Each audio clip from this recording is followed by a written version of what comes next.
Right now, I'm inside one of the world's largest, most elaborate models of the human body. It's the Prevent Cancer Supercolon. And if you've ever wondered what colon cancer and other common intestinal problems really look like, you're about to find out in a big way. We're taking a look inside the human body like you've never seen before, today on The Doctors. Today, The Doctors is all new. Do you know if your colon is healthy? Probably not. But it's not every day we have a colon on the show. What you must learn. But we're not talking right now about genetic disorders that may potentially allow you to find an early cure, because there are hereditary conditions where if you take action, you can prevent them. And Shannon is concerned that her bouts with irritable bowel syndrome may lead to something much worse, something that plagues her own father. Hi, doctors.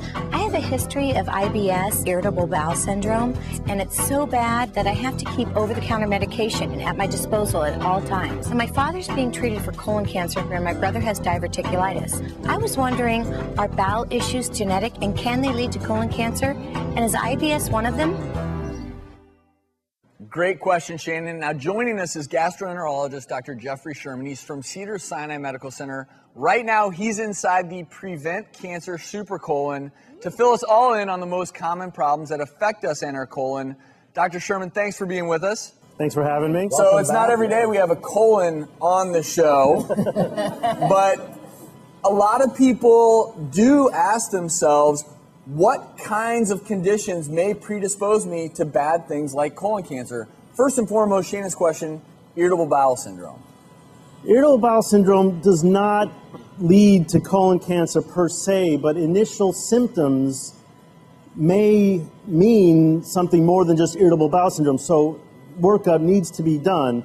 But once we've reached the diagnosis of irritable bowel syndrome, that isn't necessarily, or no, it is not a precursor to colon cancer, unlike inflammatory bowel disease, or IBD, which does have an increased risk of colon cancer. I'm just curious, is that behind you, that big colon, is that kind of what I look like?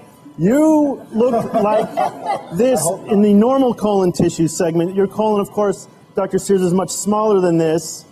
My scope fits in your colon, not my whole self. Okay. But this is a good model of the colon, and we can kind of take a look and see what some of the abnormalities you might find on a colonoscopy are.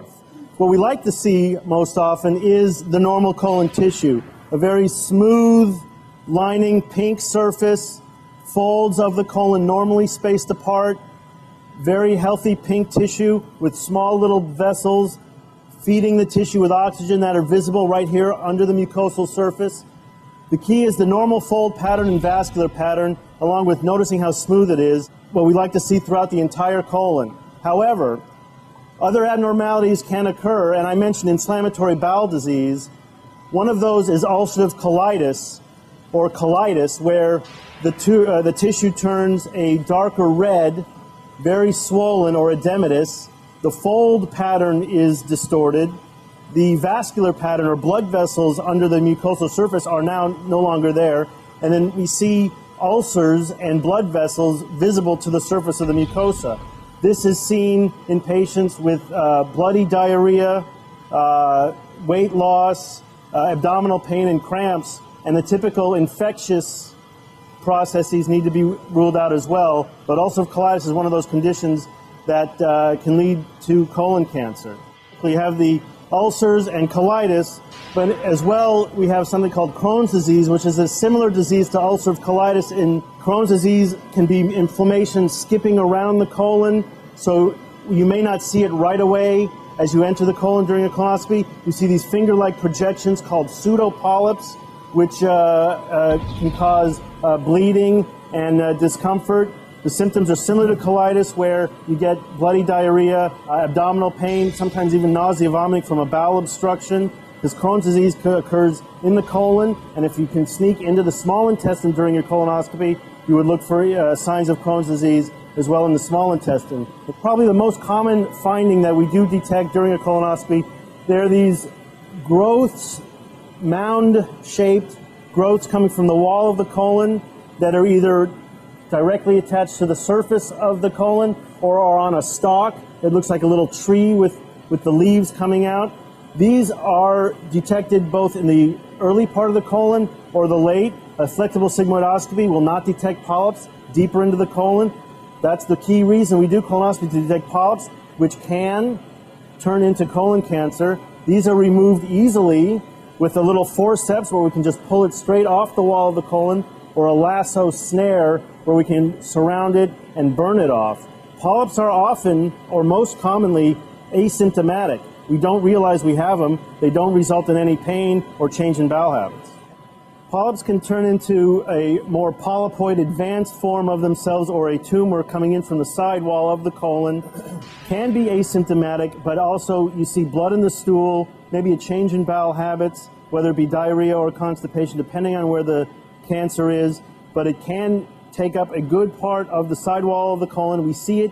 It is irregularly shaped, friable. A slight touch of the tissue with the biopsy forceps will make it bleed tremendously, and we just take small little surface bites of this, send it to the pathology lab, and come up with a diagnosis. Early detection is best. However, when cancer has been growing for a period of time, it not only grows through to the center of the colon lumen, but can grow outside or deeper into the colon wall, and even in worst cases perforate the wall of the colon, creating a hole in the colon, escaping gas, bad infection, and in that situation, the colon cancer has most likely spread to the lymph nodes and liver. Thank you so much for our virtual tour, Dr. Sherman. Stay with us.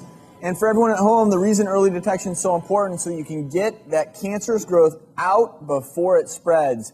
And coming up, if you're terrified of getting a colonoscopy, find out if a non-invasive virtual colonoscopy might be right for you. All that and more after the break.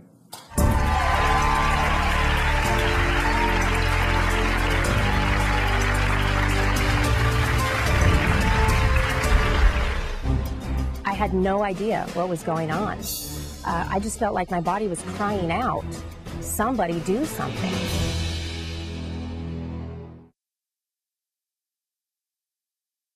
Colon cancer can be hereditary, but there are a lot of other people who get it. There are preventive measures that you can take, even if you think you're low risk. With us is the Executive Director of the Prevent Cancer Foundation, Jan Breshmar. Welcome. Thanks for being with us. The reason we're emphasizing this today is the American Cancer Society says 50,000 people in America alone will die from colorectal cancer, a largely preventable thing, correct? It is. It is. Colon cancer is preventable, it's treatable, it's beatable. You do not need to suffer from it. And that's what you guys are all about. It is what we're all about. It is. And what people can do at home, this is so important. There are other prevention tips that people can use. Just increase your physical activity, maintain a healthy weight, quit smoking if you smoke, and you get regular screenings, you eat a balanced diet. That will help you avoid, hopefully, this terrifying diagnosis. But don't ever ignore your symptoms that Dr. Sherman talked about before. Learn your family history. And to find out more about the Prevent Cancer Foundation and the Prevent Cancer Supercolon, go to our website at thedoctorstv.com. Thank you so much for being here and sharing your story. Thank you so much. Thank you so much.